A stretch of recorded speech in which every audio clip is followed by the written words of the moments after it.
ఇప్పుడు మీరు చూస్తుంది బక్రమ్ పీస్ నెక్స్ అండి. ఇది మనకి ఆన్లైన్లో దొరుకుతాయి. ఇది మనకి లెంత్ వచ్చి 55 ఉందండి, 5 ఇంచెస్ ఉంది మనకు, చూసారా.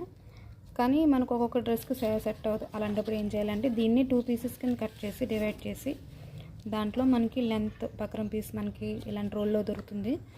దాంట్లో ఒక చిన్న పీస్ తీసుకుని దీనికి అటాచ్ చేసుకుని మనకి ఇక్కడ ఎంత లెంత్ కావాలో అంత లెంత్ పెట్టుకోవాలి. ఇప్పుడు మీరు చూసారా 7 ఇంచెస్ వచ్చింది. ఇలా చేసుకున్న నెక్ని మనం లైనింగ్కి అటాచ్ చేసుకోవచ్చు.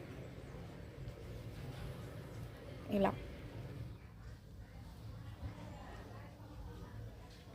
చూసారా.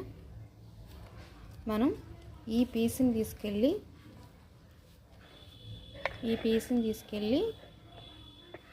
ఈ పీస్ కింద మనం డిజైన్ చేసాం. Thank you.